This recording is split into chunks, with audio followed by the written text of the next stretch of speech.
सजाद मीर साहब कैसे देख रहे हैं पाकिस्तान के सफारती महाज के ऊपर तो बज़ाहिर कामयाबियाँ कदम चूम रही हैं मौजूदा हुक्मरान इत्तेहाद का, मगर जो हाल ही में सदर ट्रंप की जो मुलाकात इस्लामी ममालिक से हुई है, तो क्या सदर ट्रंप ने इन इस्लामी ममालिक के कायदीन को कोई टास्क दिया है, कोई असाइनमेंट दी है, या महज उन पे ये तकाजा किया है कि गाज़ा में जंग बंद कराने में वो अपना किरदार अदा करें? तो वो कौन सा ऐसा किरदार हो सकता है जो अमरीकी सदर और इसराइल की ख्वाहिशात के मुताबिक गाज़ा की जंग बंद करा सकता है? असल में बात यह है कि अमेरिका तो टोटली इसराइल के साथ है जी, इसमें कोई शक नहीं है, कोई यानी कि डाउट नहीं है। असल में वो इस्लामी ममालिक से ये चाहते हैं कि वो अमेरिका की जो भी प्लान है और उस प्लान में जो वो रियायतें देने चाहती हैं वो इस्लामी ममालिक उनका साथ दें। ये एक दूर दराज की बात है। क्या वो उनका प्लान है? जो उन्होंने बयान किया है वो तो सिर्फ इतना है कि गजा पे हम इस्लामी ममालिक अपनी फौजें भेजें और उसका खर्च भी खुद बर्दाश्त करें। सिर्फ फौजों का नहीं बल्कि यहाँ वो जो रिकंस्ट्रक्शन पर खर्च आए, तबाही का कोई कंपनसेशन नहीं वो देने को तैयार कि वो इसराइल से मांगा जाए, बल्कि वो उस तबाही के बाद जो रिकंस्ट्रक्शन करना चाहती हैं उसके लिए कहती हैं कि इस्लामी ममालिक वो खर्च अदा करें। तो उनकी जो अमेरिका सिर्फ मगरब के ममालिक में वाहिद मुल्क है जिसका इतना ज़्यादा टिल्ट जो है इसराइल तरफ है। बरतानिया, फ्रांस, दूसरे मुल्कों ने तस्लीम भी कर दिया है। तो वो अमेरिका का स्टैंड ये है कि इसको तस्लीम करना, हमास की हमायत करना है। इसमें कोई शक नहीं है कि हमास के हवाले से तमाम मगरबी दुनिया के जो राय है वो कुछ एंटी है। वो फ़लस्तीन की बात तो करते हैं, हमास की बात नहीं करते। और मेरे ख्याल में हमास के सिलसिले में बहुत सी रिजर्वेशन मुस्लिम ममालिक में भी पाई जाती हैं, लेकिन इस पूरी सूरत हाल से ये नज़र आता है कि जो खित्ते की सूरत हाल है वो खासी बदलने वाली है और बदल रही है। और उसमें पाकिस्तान को जो रोल अदा करना है, जो भी किरदार अदा करना है, वो उस वाक़े के बाद जो हमारी पाक हिंद जंग थी उसके हवाले से जो हमें इज्जत मिली है, तौक़ीर मिली है, वो ज़ाहिर हो रही है। जो लोग बाहर जाते हैं वो बताते भी हैं कि वो अरब ममालिक जो पाकिस्तान को पूछते नहीं थे, उनके लोग अब पाकिस्तान को बहुत तौक़ीर की नज़र से देखते हैं। तो मेरे ख्याल में पाकिस्तान का किरदार बहुत अरसे के बाद मुस्लिम दुनिया में अब खासा बढ़ गया है। अच्छा सजाद मीर साहब, अगर पाकिस्तान का किरदार हमारी अहमियत भी बढ़ गई है। सजाद साहब, अगर पाकिस्तान का किरदार बढ़ गया है तो इससे हम क्या मुराद ले सकते हैं? क्या सऊदी अरब और इन इस्लामी ममालिक से हट के पाकिस्तान कोई अपनी इंडिपेंडेंट पोजीशन ले सकता है गाजा की जंग के हवाले से? मिसाल के तौर पे क्या पाकिस्तान ये कह सकता है कि हमास तमाम कैदियों को फौरी रिहा करें, और जैसा कि सदर ट्रंप कह रहे हैं? नहीं, मेरे ख्याल में पाकिस्तान ऐसी कोई पोजीशन लेगा नहीं। पाकिस्तान एक डिप्लोमेटिक तरीके के साथ सारी सूरत में चलना चाहता है। हमें अमेरिका को भी साथ लेके चलना चाहिए और चीन को भी साथ लेके चलना पड़ेगा। और अमेरिका बड़े वाज़ेह लफ्ज़ों में कहता है कि रूस के साथ उसका असल झगड़ा है और वो यूक्रेन के मसले पर, और रूस कुछ नहीं है अमेरिका की बैकिंग के सिवा। तो ऐसी सूरत में वो असल इल्ज़ाम चीन पर लगता है।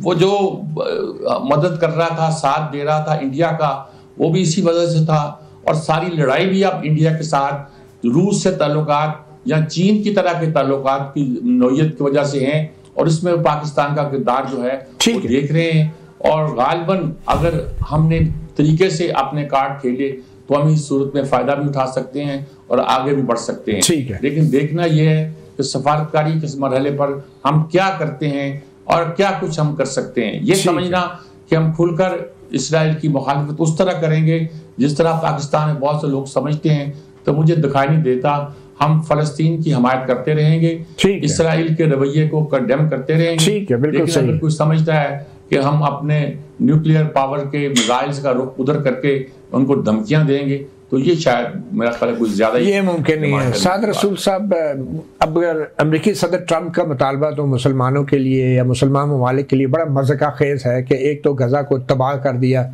इसराइल ने हमले जारी रखे हैं, रोक नहीं रहे, ऊपर से हमास से कहा जा रहा है कि तमाम कैदियों को रिहा किया जाए। तो क्या वाकई अगर हमास तमाम कैदियों को रिहा कर देता है तो फिर जंग रुक सकती है?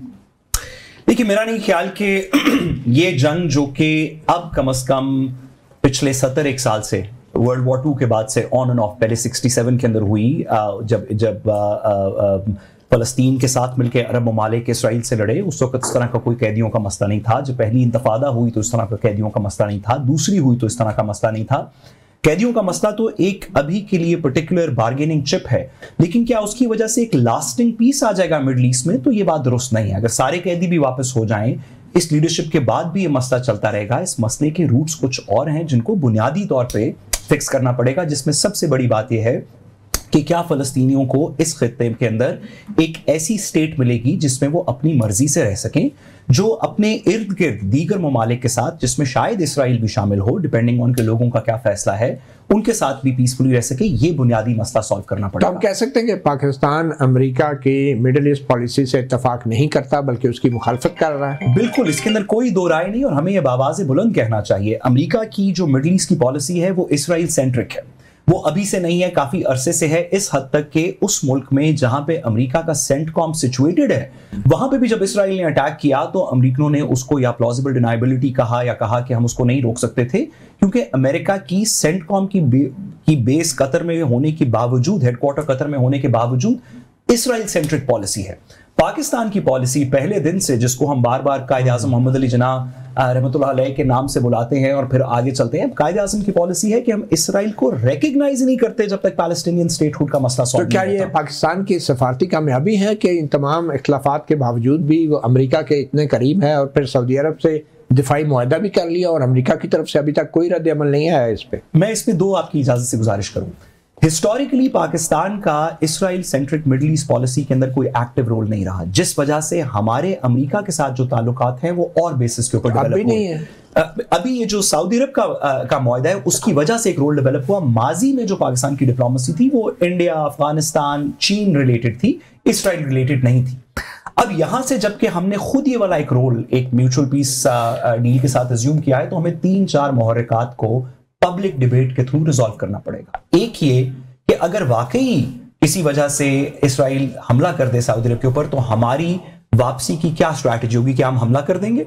दूसरी बात, अगर हम इसराइल पे हमला नहीं करेंगे, जैसे कि भी कहा जा रहा था कि हमारा इसके अंदर कुछ तरह का एक्टिव रोल नहीं है, तो फिर क्या आपका डिफेंस पैक्ट ये है, क्या उसका हिस्सा है कि अगर कोई मुस्लिम ममालिक सऊदी अरब पे हमला कर दें, चले हम ईरान नहीं कहते, यमन कह देते हैं क्योंकि वो ऑलरेडी बात कर रहे हैं, क्या हमारे इस डिफेंस पैक्ट के अंदर हम मुसलमानों के ऊपर बर्बरियत को, जो सऊदी अरब के अंदर भी हो सकती है, कोई गैर मुस्लिम फोर्स इसराइल की तरह की कर सकती है, क्या उसके खिलाफ हमारा डिफेंस पैक्ट है?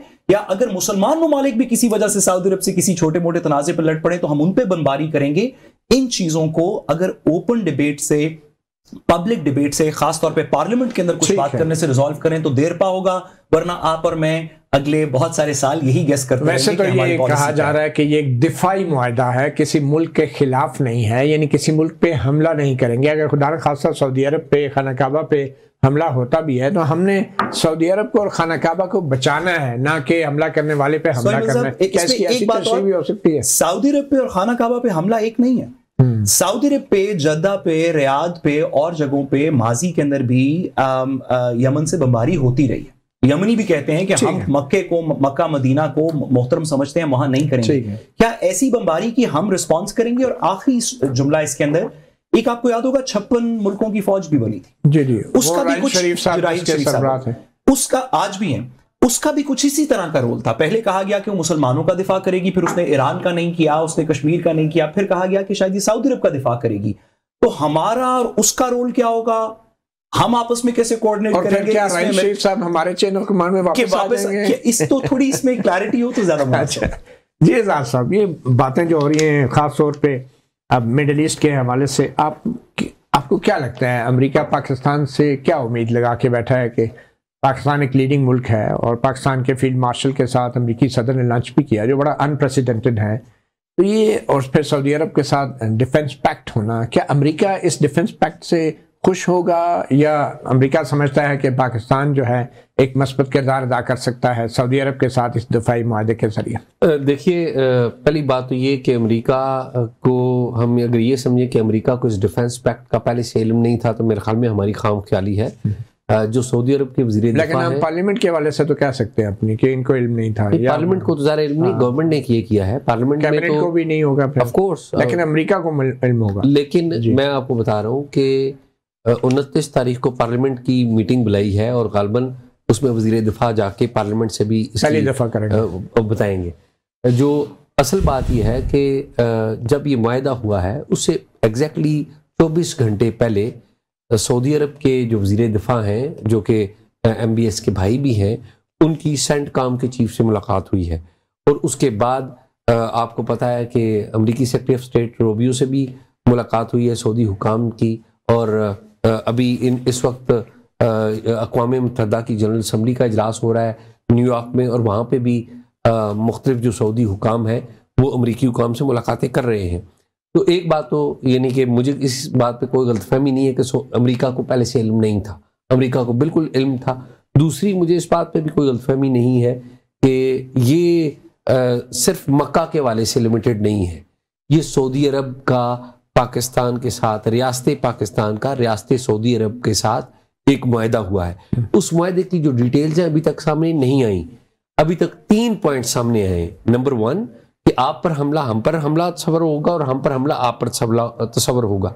नंबर 2, उसमें कहा गया है कि हम जो मिलिट्री कैपेसिटी है, एक दूसरे की मिलिट्री कैपेसिटी हम इजाफा करेंगे, मिलिट्री डिफेंस जो कॉपरेशन है ट्रेनिंग्स के हवाले से, दीगर इश्यूज के हवाले से, उसमें इजाफा किया जाएगा। और तीसरा पॉइंट जो सामने आया है वो ये आया है कि हम अगर किसी पर हमला हो गया तो ऑल मिलिट्री मीन्स इस्तेमाल किए जाएंगे दिफा के लिए।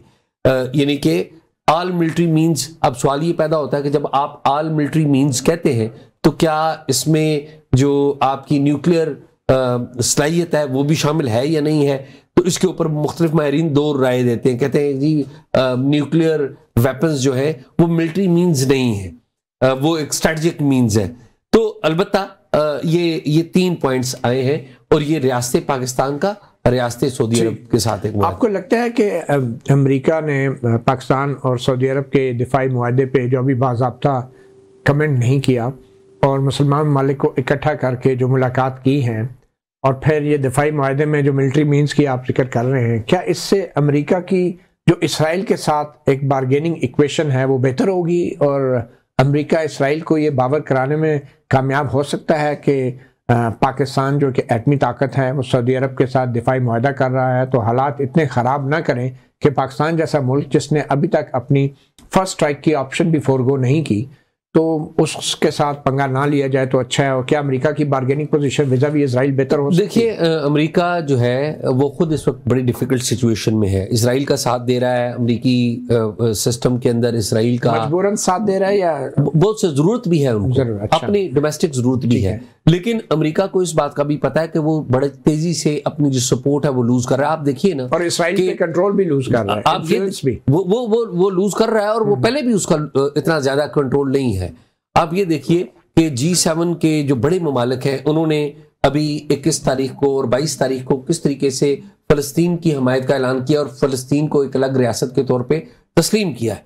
तो ये अमेरिका की जो डिप्लोमेसी है उसके लिए बहुत बड़ा चैलेंज है कि उसने अपना जो असर रसूख है उसको भी कायम रखना है और इसराइल के साथ ताल्लुकात को भी कायम रखना है। ये उनकी साइड पे तो ये चैलेंज है। और फ्रांस के सदर ने भी एक बहुत बड़ा बयान दिया और कहा है कि अमेरिकी सदर अगर अमन चाहते हैं तो इसराइल को हमलों से रोकें, क्योंकि इसराइल को हथियार फ्रांस नहीं बल्कि अमेरिका फराहम कर रहा है। मैं कल इस्लामाबाद में जो रशिया के सफीर हैं उनसे हमारा इंटरेक्शन था, उनसे ये सवाल पूछा गया कि पाकिस्तान और सऊदी अरेबिया का जो मुआहदा है उसके ऊपर क्या है। तो उन्होंने कहा जी हम तो बड़ी रिस्पेक्ट की नज़र से देखते हैं। और फिर ये रशिया के सफीर जो पाकिस्तान में तैनात है वो कहते हैं कि ये मुआहदा होने की हम समझते हैं कि एक वजह जो शायद बड़ी वजह है वो इसराइल की तरफ से कतर पर हमला है। ये रशिया कह रहा है, रशिया का पाकिस्तान में सफीर कह रहा है। डेफिनेटली उनको कहना भी चाहिए।